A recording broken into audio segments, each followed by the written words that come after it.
Good evening, everyone. It's 6 o'clock, so we'll start moving the meeting forward. We do have a change to the agenda that will require a motion. One of the items that we provide to the county is a letter stating the pass-through dollar amounts, which this year are exactly the same as last year. There's really no change. And John, maybe you want to go into a few more details. Yeah, this is a housekeeping item that I overlooked. I spoke with Lee Graham this morning at the county. It's a standard process where we talk about, where we send a document in that's signed that shows that we're passing through an agreed amount of dollars from the TIF areas. And we've been doing this for about 5 years. It's the same exact dollars, and it was from the US 31 project. And so this, I talked to her, like I said, I talked to her this morning, and she was okay with us getting that document to her tomorrow.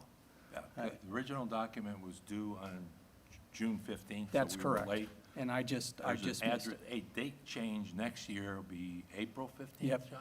Yeah, it'll be earlier next So we will put year. it on the calendar to do that earlier and make sure we don't miss it and come up a week late. Thank you.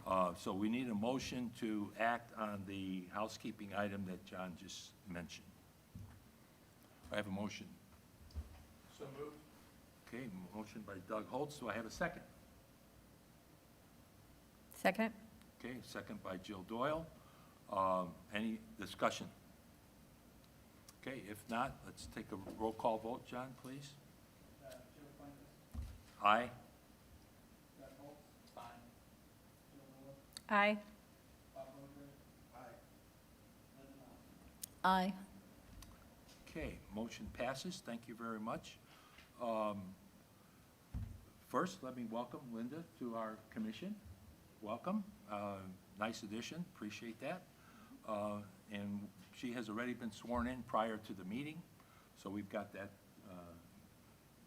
tidbit of work done ahead of time. Next item, John, if you can read the roll for quorum. Here.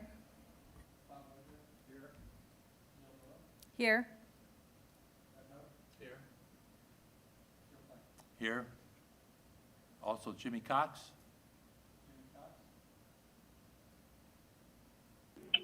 Here. Good, Jim, thank you. Okay, we have a quorum. First item on the agenda is the approval of the Redevelopment Commission minutes for May 17th, 2021. Are there any changes or corrections to the minutes? Okay, hearing none, do we have a motion for approval? So moved. Motion by Jill Doyle, do I have a second? Second. Second by Doug Holtz. All in favor, please signify by saying aye. Roll call, John, if you will.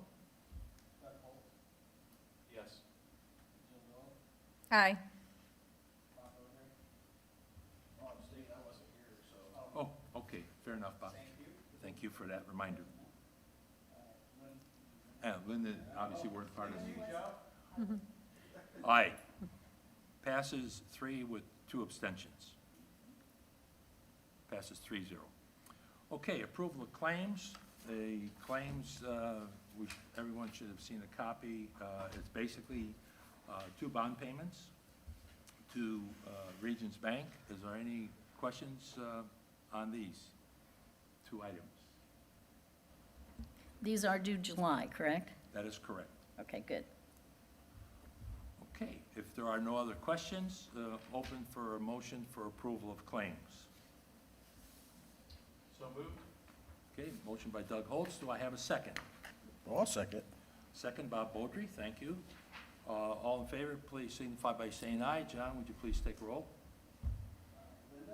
Yes? Aye. Aye. Aye. Motion passes 5-0. Next item on the agenda is for a budget presentation for the 2022 budget by William Knox. So, William, it's all yours, sir.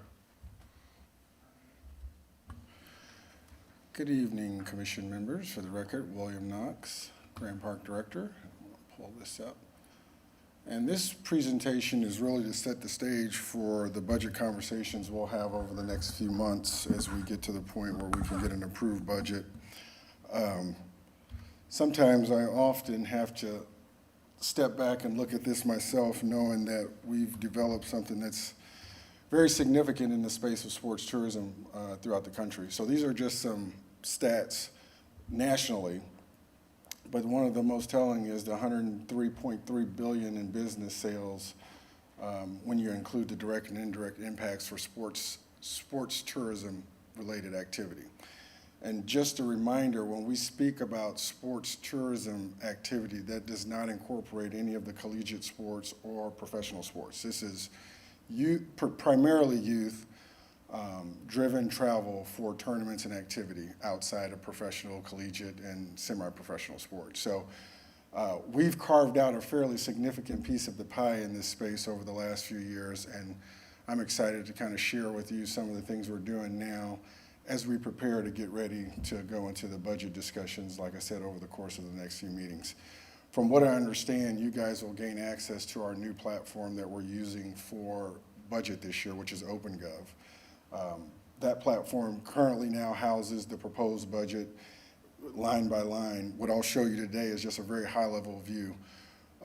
Chris and his team will, I believe, begin with each of you to set up a training to go through the system. It's fairly intuitive, but it's probably good for you guys to get a kind of base level understanding of how to get around it.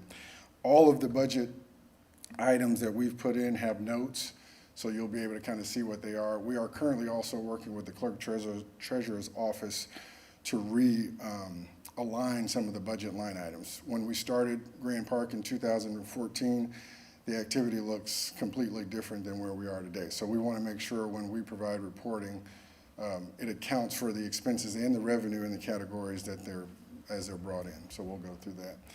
This heat map just shows our visitor counts within the U.S. and where all of our visitors originate from. This is a pretty telling document. As you can see, a lot of our visitation is Midwest specific, but we literally span the entire U.S. within our visitation to the park. This next map is something that we actually are just now kind of processing and going through, but this is a heat map, just really shows a traffic pattern on campus. And this spans beyond 2019, but what this shows is a concentration of people. As you can tell, obviously, the entry points to the building, we get a lot of people in. That big red blob at the bottom is the Pacers Athletic Center, and the blob at the top is the entry to the event center. So a lot of traffic goes into those spaces. And then you can see on the diamond side, some of those heat up, but then also on the fields, you can see our usage and how we use them. The synthetic fields, which are the closest ones to the event center, get used throughout the year, where we close our grass fields down probably late October, early November. So this is some data that John has recently shared with me that we're going to start using to kind of fine tune some of our processes, as well as help us with some of our sponsorship conversations that we've been having. This is a snip from the Sports Impact Tracker. This is a tracker that I receive daily, and probably each of them I receive, there are 2 or 3 of these. They have a section that's called If You Build It. And this is actually from today. I received this and I kind of snipped it and put it in here. But Kansas City is building a $37 million youth sports complex that is inclusive of 10 synthetic fields. So it shows what your money can buy today compared to when we built Grand Park back in 2012, 13, 14 when we opened. So it's a significant difference. But there are many, many, many complexes similar to Grand Park that are being built throughout the country. So you will see when we get to the line items within the budget, we are starting to look at some significant resources allocated towards our improvements and our MRO categories. You all know we're a world-class destination for sports events, you know, the Colts as well as all the other events. This is just a brief highlight, and I'm going to scroll, I think we're cutting off some of our presentation here, of some of the sporting events we have. The numbers to the right of those events are estimates based off either historical or contracted revenue amounts for those particular events. Those numbers could go up or could go down. It just depends on the utilization, but that's an estimate that we wanted to share for some of the events that we have, that we host annually. In addition, we've become a unique venue for non-sporting events. The image on the left is Gaylor's National Summit, and then the one on the right is the Suburban Indie Show that we host annually as well. Many other shows have looked to us as well to look to us as a destination for their event as well. This is just a list of some of those as well. Again, those numbers are estimates. The two at the bottom I shared with Joe earlier. We're still in conversations with those groups, so we don't have actual estimates put together, but we'll be working to get those done here quickly. But this is where a lot of the opportunity lies for us in the future. Outdoors, both on the diamond side as well as on the field sports side, we are pretty much at capacity. We could squeeze out a few more dates, but the realistic view of it is the grass fields can only be used so much, and there are only so many dates in the summer that you can get these high-level travel tournaments in. So many of those are consumed well into, we're currently working on contracts as far out as 25, so a lot of those key dates are already going to be taken for the foreseeable future. But we've got some gaps that we're trying to fill, a lot of opportunity within the event center space, particularly in the summer. When it's nice and warm, everybody wants to be outside. So we've really looked at, I think I shared this with you last time, using those 3 indoor fields as an extension of the outdoor fields. They just kind of come in a package. So all of our financial obligations align with one of these 5 buckets on the screen. And I just want to share this. Some of you have seen this before, but these are our key strategic areas for the campus. So when we look at creating initiatives, programs, budgets, we always look at how they align with some of our strategic goals. Current day, this was pulled on June 17th, we've got about $4.5 million in the bank. And I say in the bank, we have one account for Grand Park, and it's our operating account. I've had discussions with John, and as we go through this budget process, we're going to start to go through an evaluation to determine if we could add another account for the campus that will shift some of these resources for capital improvement needs in the long term in the future. We've gotten to a point where we've amassed a little bit of money. We're looking at we're operating in year 8. We're looking at a lot of replacement items coming up in the next 2 to 3 years. So we're kind of going through this 10-year plan to figure out how we can fund some of those replacements, and then hopefully also look to do some improvements as well as we continue to grow. Quick question, William. Yes. That then requires the, clerk treasurer to change So that would be, accounting process? that's probably Is that true. correct? Yeah. Okay. So this is, as we look at actual numbers, so the columns on your left-hand side are actuals. So 2019 and 20 are actuals. 2021 and 22 are projected, as we're in 21 and we're starting the conversations about 22 budget. Just for your reminder, 2020 is the first year that we insource 100% of Grand Park salaries into our operating account.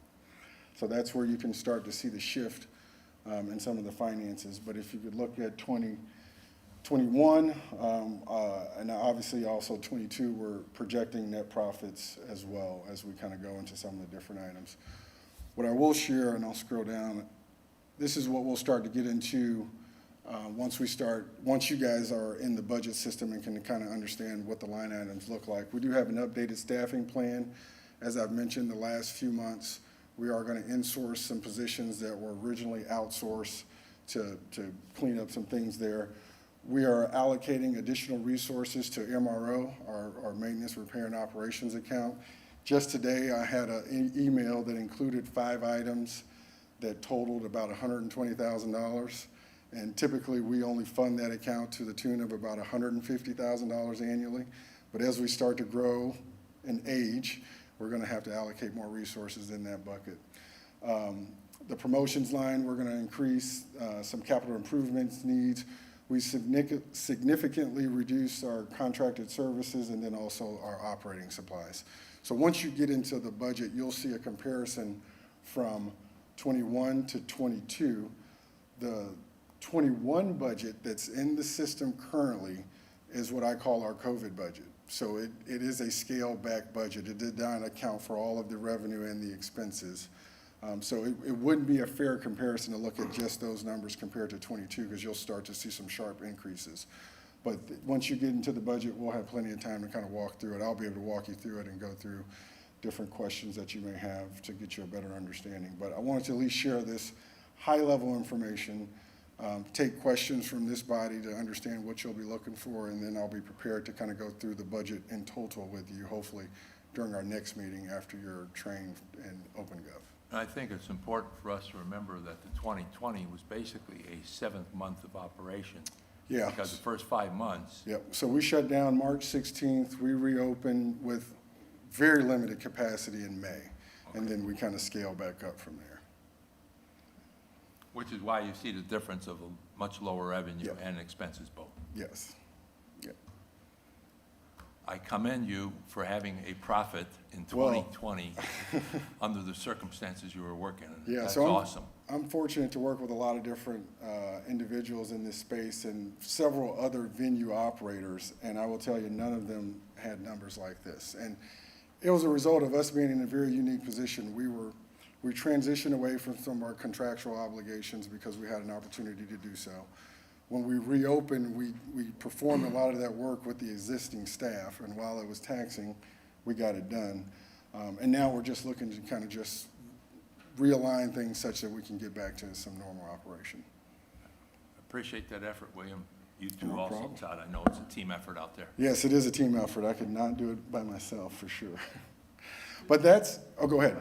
Yep, I'm gonna grab my pen. So right it now. sounds like as the park is getting a little bit older, you're boosting our reserves for anticipated expenses, replacements, et cetera. Yes, so the plan would be to, yes. And the conversation I had with John is for us, once we do this 10-year view of our capital replacement items, we put together a formula such that we know exactly on an annual basis how much we need to draw from operating into our capital reserve account. Second question.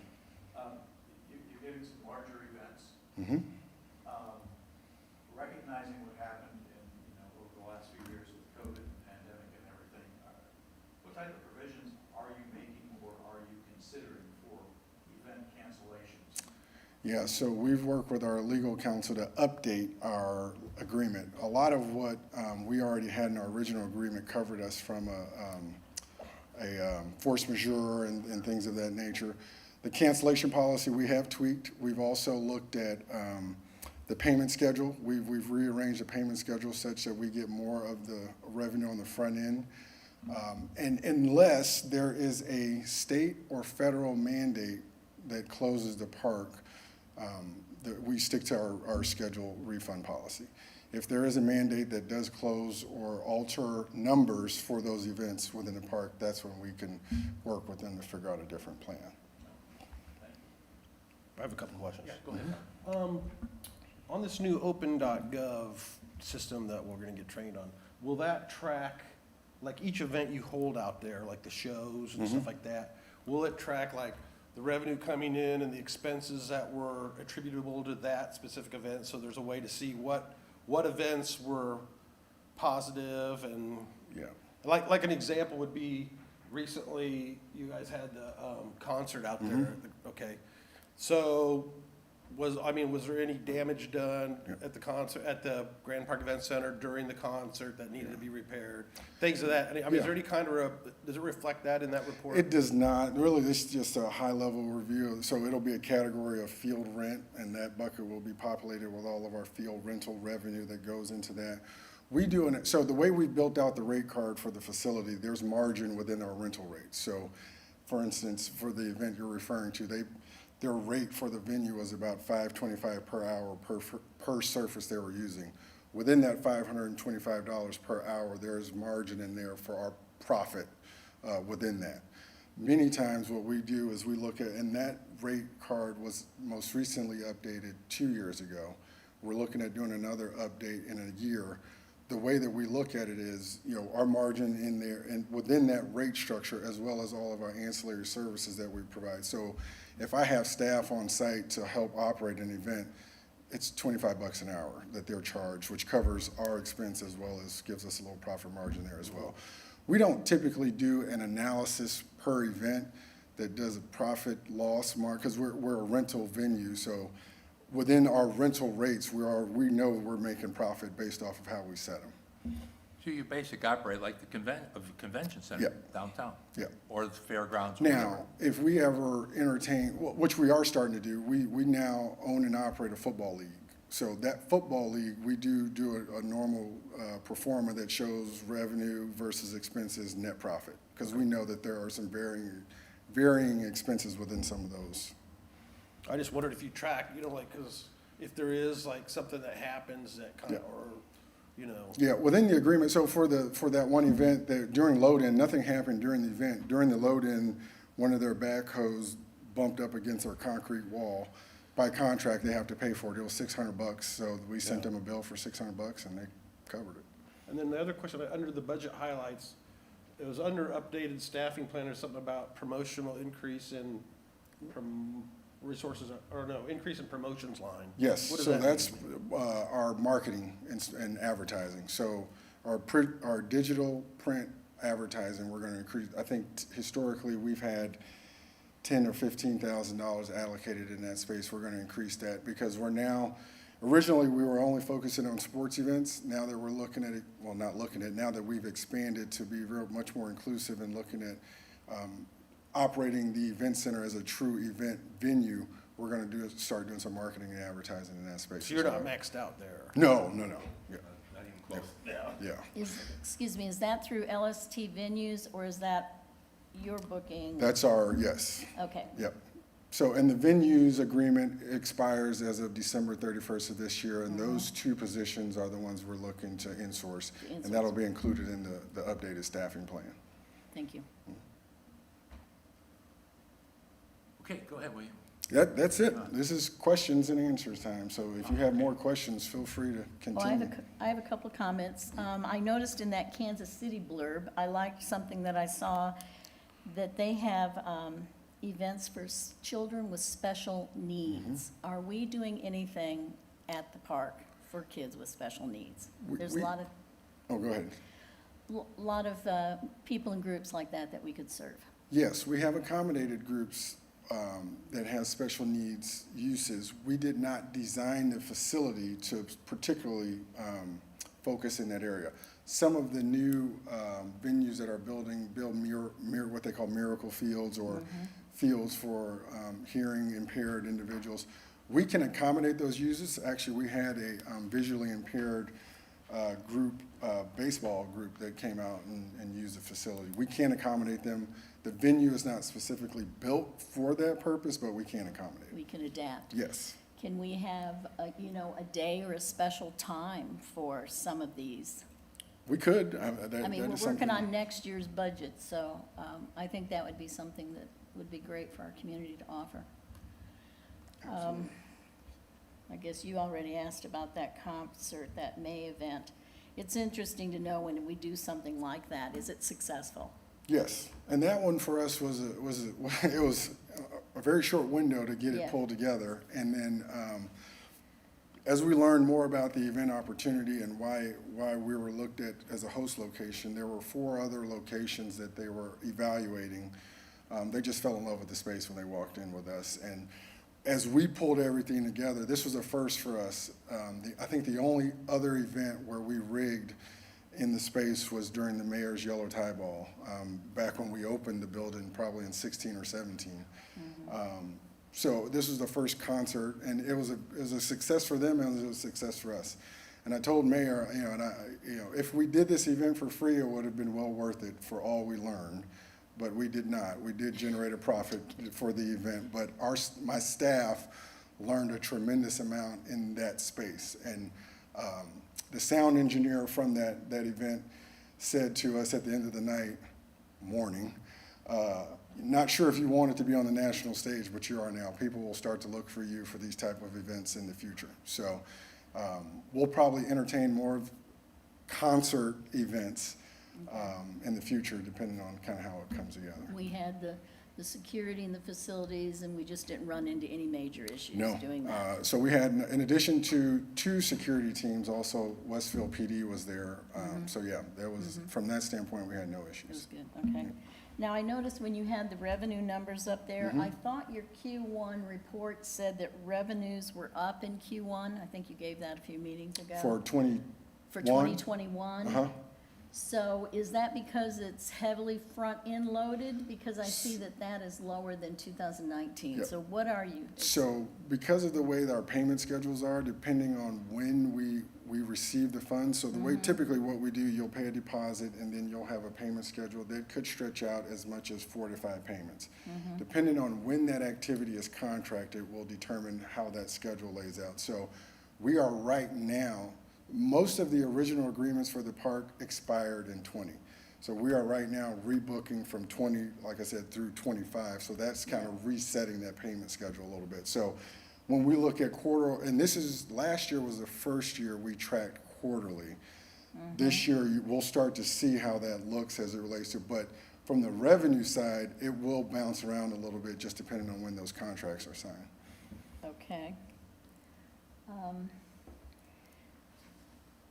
I don't think you mentioned it tonight, but you talked, so you're saying that LST booking may be one of the ones coming in. When you say booking, the LST contract, venues. yes. Okay. Mhm. I think you talked recently about office space for the technology businesses, like a technology hub.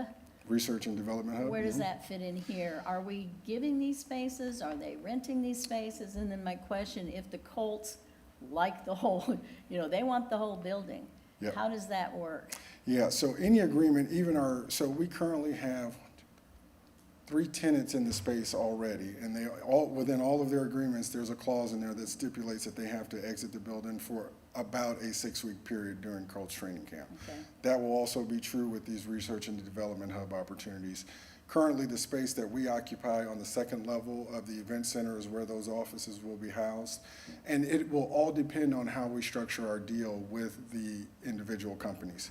Some of them are going to be promotional, where we would receive a percentage of revenue from their sales, and it would be inclusive of their office space. Others will be more research-driven, and they will cover their own office space. But do we expect that at a profit to cover, utilities and Yeah, everything that we're and paying all out of them there? will still pay CAM. So each of our tenants also pay a CAM fee monthly. Okay. All right. Okay, anything else on that? Great questions. Good question. Excellent. Well, I will be prepared, as long as you guys are trained by our next meeting, I will be prepared to go through the budget in detail. And at that point, it'll be kind of our first review, and you'll be able to ask as many questions as you want. Okay, you've answered my next question. Yeah, and Linda, just to get you up to speed, if you want to make some time to get with me, I'd be more than happy to sit down and kind of go through. Can we get a some- copy of this, and will Yes. that be posted on the website? Yes. The city? Yep. Okay, great. Thank you. Okay, thank you, William. Appreciate that. Okay, John, back to you on our housekeeping item. Hand this out. Basically, I've got last year, what we did last year is on Okay. top, just for reference, so that, it's been a year, right? So you forgot. But here's referencing the Exhibit A in the document that's attached is what we're looking at. I got that. Oh, I didn't there, but I will. Here you go. So this is what we passed last year. Okay. This is the Exhibit A. And then this is the resolution and all the resolution information. But then here's the Exhibit A that's going this year. And so you can see that we're passing through identically the same number. Okay. So here's what we did last year. So there's the exhibit, right? Yes, saw that. Yeah, that's last year. That's last year. This is this year, right, attached to the resolution. And it's just how, this is, and I forgot, so. Okay, yeah, this is due June 15th. Yep.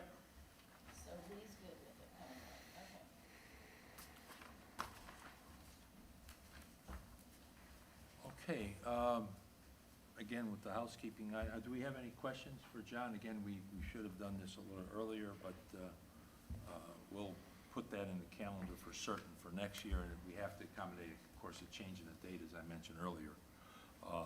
So do I have a motion for approval to send a letter to Ms. Graham?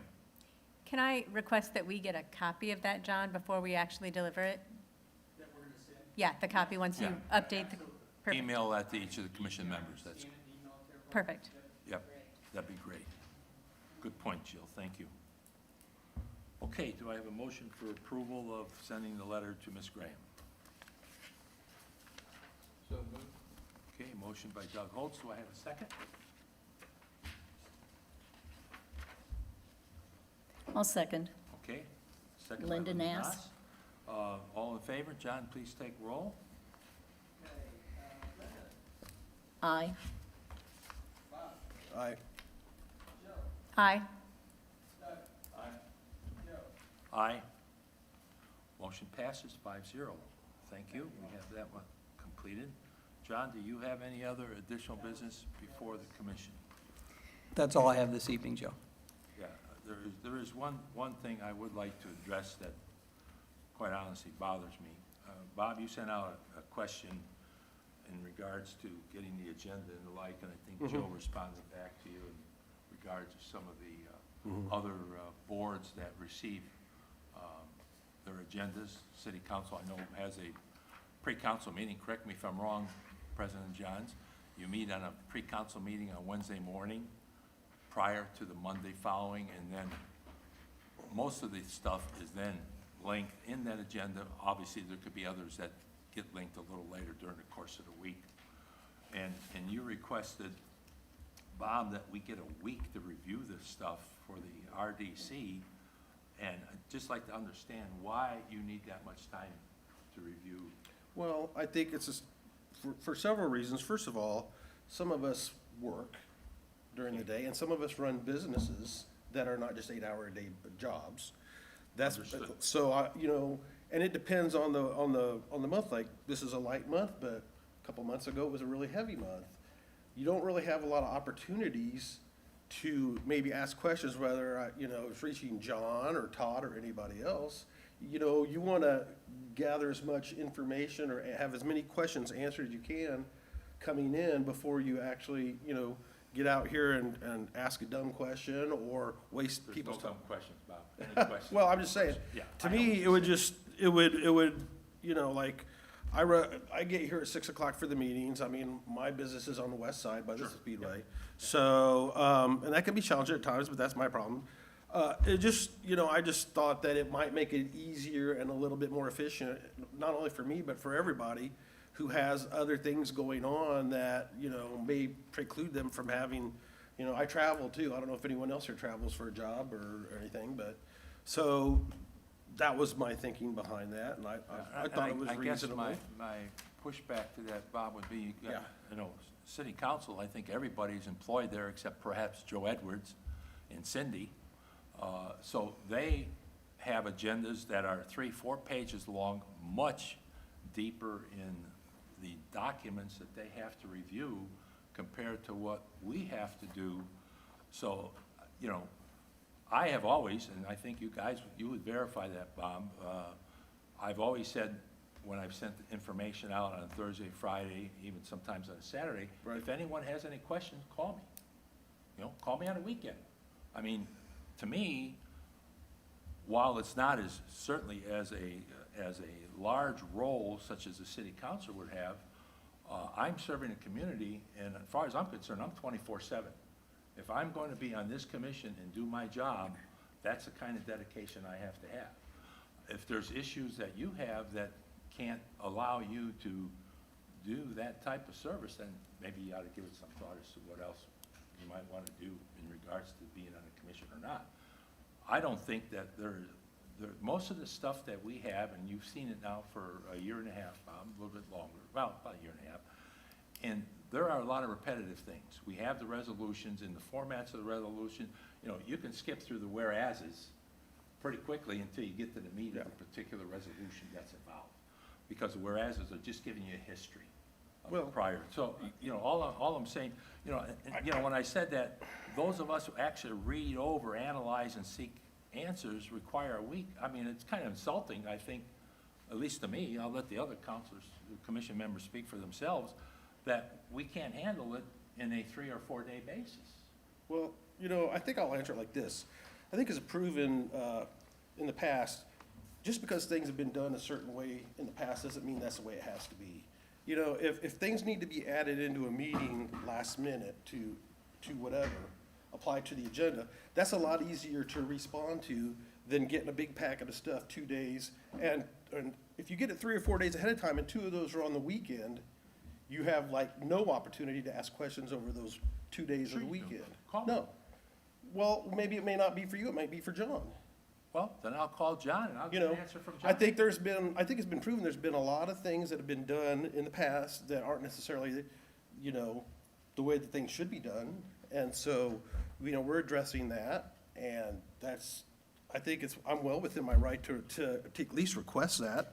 It doesn't mean it has to be done that way, but No, I like understand. approval of claims after the fact, I mean, that's one thing, That's another thing. The excuse has always been, well, that's always the way we've done it. Doesn't mean it's the right way. It just means that's the way it's been done. So. And it's been It has not been effective. It's not the right way. And honestly, I don't even believe there's an ordinance in place that allows that to happen. Is there, Linda? That allows approval of claims after the fact? Oh, well, Well, you better talk to President Johns, because they do that every 2 weeks. Well, I'm just That's saying. been done forever. Well, this goes way before President Johns. Well, then I if mean, there's a you know- change, if there's gonna be a change, I think it should start with the city council, because they're the ones that have the biggest impact on the community, and that's the procedure that's laid out by the clerk treasurer, so. But they've been told if the you've got city council has no oversight on the RDC. That's what they get told by banning. You're I've heard him You're sit talking there. about two different things now. If you're talking about the procedure, Bob, that's a procedure that the clerk and the city council have done for years. I was on the town council for a year. That's the way we did it. That's the way the council's doing it currently. If there's a concern with that, then that's gotta be addressed to somebody at a different level. Well, maybe that's true, but if I have a concern, I'm gonna air it. Right, and that's fine. That's know. fine, and we appreciate I mean, those comments. we're sitting here as an RDC, approving financial things without proper financial documentation. There's no critical thought that goes into it. I mean, that was proven 2 months ago. When have we done that? Well, when we did all the stuff 2 months ago with bullpen. Right, and we You had know. unanimous 5-0. I mean, Doug vote. asked We had point a blank, 5. he asked point blank, and you were the only one who said you had had a chance to review the financials, and yet everybody, without reviewing the financials, the 3 of you voted for it.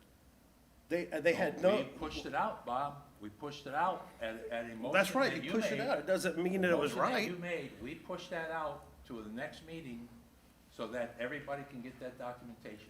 So that is not a true statement. No, that's not how it went down, Joe. Okay. Very good. John, anything else for the good of the order here? I do have some documents for you to sign. I'll be right up. Yep. I have a point of order. Did we not notice in the newspaper a public hearing for this evening?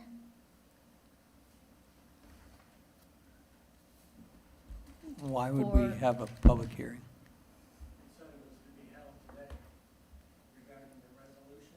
It says, "The commission will conduct a public hearing on June 21st, 2021, at the hour of 6 PM at the City Hall to receive," I'm skipping the address, "to receive and hear remonstrations from persons interested in or affected by the proceedings pertaining to the 2021 amendments, and will determine," and it goes on. Is this still a valid public hearing? Notice? What happened to it? I think that's for the Old Town project that got pulled from our Project was agenda. pulled off the agenda, pushed back, Linda. Okay. Did that notice go out to the public? Well, the agenda was posted and that public hearing item was not on the agenda. I know, but I think, That's the requirement that we have, if I'm not mistaken. I don't have the answer to that question. okay. I think some people in the public thought there was a public hearing tonight, and I couldn't answer that question, but, so Well, if you're there saying would've been a public because, hearing, it would have been on that agenda. well, I would have hoped so. Okay, I hope it just wasn't I inadvertently always left check off. that But agenda because, on any agenda, ABC, I've checked it whatever, I every always day, check right it on for it. Monday But there's usually because they changes. pulled their project or put it on continuance, then They've this, paused the project. so They then have this things that they have to automatically do yet, is, Linda. is not effective? Yeah, Okay. exactly. I just don't know how we let the public know that this that was in the paper isn't going to Go happen. to the agenda that's posted on the city website. That's the official agenda for the meeting. But that doesn't tell them that it was pulled or, Well, it tells you what's on the agenda, what? and Well, if there's no public hearing, then there's no public I hearing. understand that, but it could have been a mistake. Another point I wanted to ask about was, in reviewing some information, I saw that on May 6th, Mr. Bertrand sent an email to all RDC members with a draft saying this MOA would be considered at the May RDC meeting. I didn't see that on that agenda. I don't think it came up for discussion. Has the MOU for the give back between Bullpen and Grand Park, has that been acted upon? Is it in effect? I think it was supposed to be effective for residents May 21st. I didn't find anything in the agendas or minutes. No, the commission's yet to consider that, ma'am, and it has not been acted on by this body. However, it's my understanding it is well underway in execution within Grand Park by Bullpen. Okay. So that, the MOU is a memorialization of what they've committed to. Right. It hasn't been considered, so we can bring it back before you, or we bring it Before before you for in July meeting? Yes, sir. So it will Okay, be good. on the next agenda? Yep. Okay, I'll note that. Please make a note of that. And then, looking forward, are we receiving monthly appeals from the auditor's office? And is this just on properties and TIFs? And do we, as the commission, per some handbooks that say we should see those, do we see those?